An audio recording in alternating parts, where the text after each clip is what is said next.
ખેડાના ઠાસરા ગામે ભાજપના મહામંત્રી ભરત રાઠોડના ગેરકાયદેસર ઘરના દબાણને વિવાદ ફરી વકર્યો છે, કારણ કે નનાદરા ગામમાં અખારા દબાણો હટાવ્યું, પરંતુ ભાજપના મહામંત્રીનું ગેરકાયદેસર દબાણ હટાવવામાં આવ્યું નથી। તે માટે સરપંચ પર રોષ જમાવી સંગઠન મહામંત્રીએ અસભ્ય વર્તન કર્યું હોવાનો પણ આક્ષેપ થયા છે।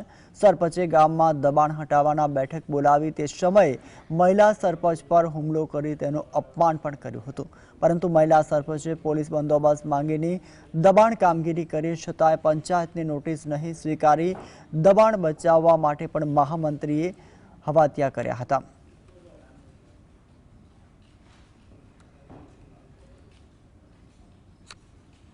શું કહીએ, તૂટી ગયું, તોડી નાખ્યું। હવે તો હવે શું કહેવાનું, હવે રસ્તો પર કરવો પડે ને। આ છોકરો બધા જેનો જેનો ફરે એટલે અમારા રસ્તા પર જતો રહે એટલે તોડી નાખ્યું। આ એટલે પછી કશું કહેવાય તો ના જ ના હોય। કોના દ્વારા તૂટ્યું? આ જીસીબી વાળાએ તોડ્યું, કહ્યું એટલે સરપંચે કહ્યું તોડી નાખ્યું બધું। આપણે તો શું 33 દબાણો હટી ગયા છે। ખાલી એક ભારતીય જનતા પાર્ટી ઠાસરાના મહામંત્રીનું ભરતભાઈ પ્રતાપભાઈ રાઠોડનું મકાન રહી ગયું છે।